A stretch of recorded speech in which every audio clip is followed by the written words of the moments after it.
ময়লা আবর্জনার স্তূপে অনেকটা ভাগারখানায় পরিণত হওয়া বরিশালের মরক্খোলা খালটি। আর এই খালটিকে ঘিরে মানুষের আজ উৎসুক দৃষ্টি।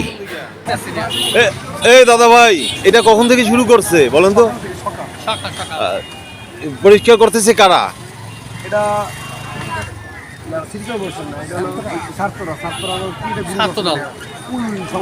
আচ্ছা আচ্ছা, ছাত্র মানে জেলা প্রশাসক আইছিলেন জানেন? জেলা প্রশাসক আসছিলেন। মৃতপ্রায় বরিশালের জেলখাল ও লাখুটিয়া খালের সংযোগস্থল এই খালটি পুনরুদ্ধারের চেষ্টায় নেমেছে বরিশালের জেলা প্রশাসক সহ বিডি ক্লিন সদস্যরা। সাথে রয়েছে বরিশাল সিটি কর্পোরেশনের সহযোগিতাও। লজিস্টিক সব সাপোর্ট দিচ্ছেন বরিশাল সিটি কর্পোরেশন। বরিশালের নতুন জেলা প্রশাসক দেলোয়ার হোসেন তার দায়িত্ব গ্রহণের পরপরই ঘোষণা দিয়েছেন এই খালটি পুনরুদ্ধারের। একই সাথে তিনি নগরীর 7টি খালকেই এভাবে পরিচ্ছন্ন রাখতে চান সব সময়, যে কারণে শিক্ষার্থী, নগরবাসী ও বৈষম্যবিরোধী ছাত্র আন্দোলনের শিক্ষার্থীদের সাথে নিয়ে তিনি এই কাজটি চালিয়ে যেতে চান।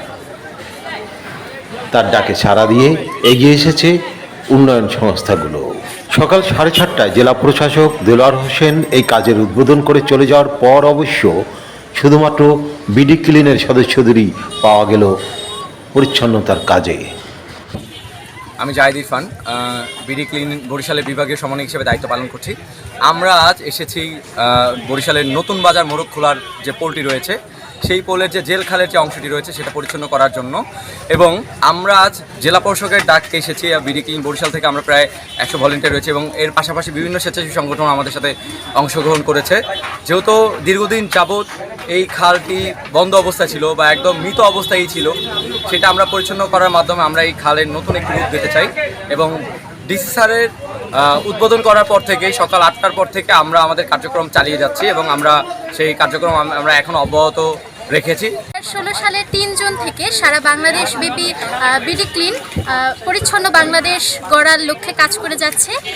এবং আজকে যে আমরা এই খাল পরিষ্কারের লক্ষ্যে কাজ করে যাচ্ছি, এখানে আমরা প্রায় 100+ বিডি ক্লিন সদস্য কাজ করছি। ইনশাআল্লাহ আমাদের লক্ষ্য পূরণ হবে।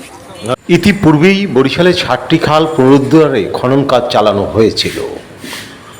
এরপর আবার এই ময়লা আবর্জনার স্তূপে পরিণত হয় খালগুলো। কিছু খাল এখনও এতটাই সরু যে পানি চলাচলে সমস্যা তৈরি হয়, আর এজন্য দায়ী নগরবাসীর অসচেতনতা। খাল দখল করে বাড়িঘর নির্মাণ, যে কারণে নবগ্রাম রোডের সড়কটি এখনও হাঁটু জলে ডুবে যায় সামান্য বৃষ্টিতেই। নগরীর পোর্ট রোডে মাছ বাজারের যে কীর্তনখোলার অংশ রয়েছে সেখানেও করুণ অবস্থা। প্রায় সব ময়লা আবর্জনাই ফেলা হয় এই নদীতে। আর এগুলো রোধ করতে না পারলে স্রোতের এই ধারা ব্যাহত হবে সব সময়। অল্প বৃষ্টিতেই জলবদ্ধতায় ডুবে যাবে বরিশাল নগরী, যে কারণে নগরবাসীর অনেকেই প্রস্তাব করেছেন একটি সাইনবোর্ড ছেটে দেওয়া হোক, যেখানে লেখা থাকবে যে ময়লা ফেলবে সেই পরিষ্কার করবে এই খাল। এটিও কিন্তু একটি খাল ছিল, যা এখন নর্দমায় পরিণত হয়েছে, যেখানে আশেপাশে গড়ে উঠেছে অসংখ্য বাড়িঘর। এইটাও একটা খাল ছিল কোনো এক সময়, সাবেক মেয়রের সময় এটারে ভরে ড্রেনেজ করা হয়েছে।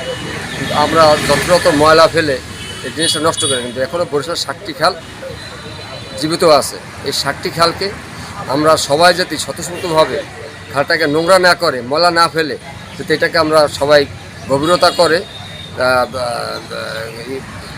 যদি এটা কোনো সমস্যা করা যায়, তাহলে মনে হয় আমাদের বরিশালে জলবদ্ধ থাকবে না। এবং এটা আমার দৃষ্টিতে সরকারের করা উচিত যে খালে ময়লা ফেলবে তাকে দিয়েই ওই ময়লা পরিষ্কার করা উচিত, এবং একটা সাইনবোর্ড টানানো হবে যে খালে ময়লা ফেলাবে তাকে থেকেই এই ময়লাগুলো পরিষ্কার করা হবে, অথবা তাকে শাস্তির আওতায় আনা হবে।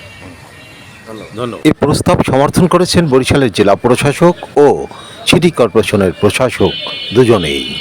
আরিফ আহমেদ, বরিশাল।